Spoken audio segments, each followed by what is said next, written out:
ఇవాళ తెలంగాణ మంత్రివర్గం సమావేశం కానుంది.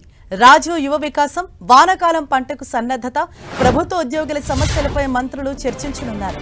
కాళేశ్వరంపై విజిలెన్స్, ఎన్డీఎస్ఏ రిపోర్టుపై చర్చించి కీలక నిర్ణయం తీసుకోనుంది మంత్రిమండలి. సీఎస్గా రామకృష్ణారావు బాధ్యతలు తీసుకున్న తర్వాత తొలిసారి మంత్రివర్గ సమావేశం జరుగుతోంది. తెలంగాణ ప్రభుత్వం ప్రతిష్టాత్మకంగా చేపట్టిన పథకాల అమలును వేగవంతం చేయడం, ప్రజా సమస్యల పరిష్కారం కోసం కేబినెట్ భేటీ కానుంది.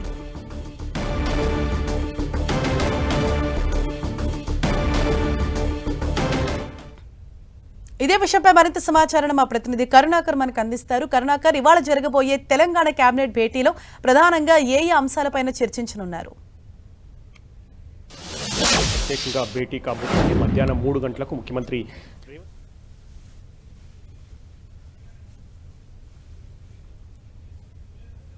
చర్చ జరగబోతున్నారు. అందులో యువత, రైతులు, ఉద్యోగులు ఈ 3 అంశాలకు సంబంధించిన ప్రధానమైన చర్చ జరగబోతోంది. అందులో ప్రధానంగా మనం చూస్తున్నాం, గత కొన్ని రోజులుగా ఉద్యోగులకు ప్రభుత్వానికి మధ్య విభేదాలు వచ్చాయి. ఉద్యోగుల పెండింగ్ బకాయిలు చెల్లించాలి, దాంతోపాటు పీఆర్సీ కావచ్చు, డిఏ చెల్లింపుల విషయంలో పెద్ద ఎత్తున ఉద్యోగులు ఆందోళన వ్యక్తం చేస్తున్నారు. ఈ నేపథ్యంలోనే నిన్న మంత్రివర్గ ఉపసంఘం ప్రత్యేకంగా ఉద్యోగులతో భేటీ అయింది. ఉద్యోగుల డిమాండ్లు ప్రధానంగా 53 డిమాండ్లు ఉన్నాయి. అందులో 44 ఆర్థికేతర డిమాండ్స్ ఉన్నాయి. వాటిని వెంటనే ఆమోదం తెలపాలని చెప్పి ఉద్యోగులు కోరారు. అందుకు ప్రభుత్వం కూడా సంసిద్ధత వ్యక్తం చేసినట్టు తెలుస్తోంది.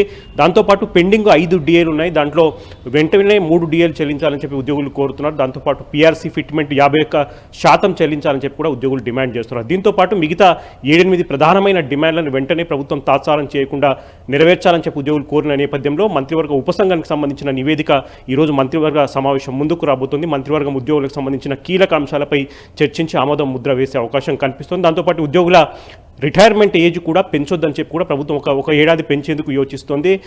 రిటైర్మెంట్ ఏజ్ను కూడా పెంచొద్దని చెప్పి ఉద్యోగులు డిమాండ్ చేస్తున్నారు. దానిపై కూడా ప్రభుత్వం ఈరోజు కీలక నిర్ణయం తీసుకునే అవకాశం కనిపిస్తుంది. ఇక రైతులకు సంబంధించి, ఎందుకంటే వానాకాలం ప్రారంభం కాబోతుంది, రైతులకు సంబంధించిన రైతు భరోసా కావచ్చు, లేకపోతే వానాకాలం పంట సన్నద్ధతకు ప్రభుత్వం ఎటువంటి చర్యలు తీసుకోవాలన్న దానిపై కూడా ఈరోజు కేబినెట్ సమావేశంలో చర్చించే ఒక నిర్ణయం తీసుకోబోతున్నారు. ఇక రాజీవ్ యువ వికాసానికి సంబంధించి కూడా ప్రభుత్వం ఈరోజు కీలకంగా చర్చించే అవకాశం కనిపిస్తుంది. ఇప్పటికే దరఖాస్తులు తీసుకున్నారు. యువత నుంచి ఎవరైతే యువత లబ్ధిదారులు ఉన్నారో వాళ్ళందరికీ రాష్ట్ర అవతరణ దినోత్సవం సందర్భంగా మొన్న జూన్ 2నే వాళ్ళకందరికీ కూడా ఆర్డర్స్ ఇవ్వాల్సి ఉంది. కానీ అనివార్య కారణాల వల్ల వాయిదా వేశారు. కాబట్టి ఈరోజు రాజు యువ వికాసంపై కూడా మంత్రివర్గంలో చర్చించి కీలక నిర్ణయం తీసుకున్నారు. దాంతోపాటు విజిలెన్స్ నివేదిక కాళేశ్వరంపై కావచ్చు, ఎన్ఎస్డిఏ నివేదిక కావచ్చు, లేకపోతే పీసీ ఘోష్ కమిషన్, కేసీఆర్తో పాటు హరీష్ రావు, ఈటల రాజేందర్ విచారించబోతుంది. ఇటువంటి రాజకీయ అంశాలు కూడా ఈరోజు జరిగే మంత్రివర్గ సమావేశంలో చర్చకు వచ్చే అవకాశం కనిపిస్తుంది. హరీష్.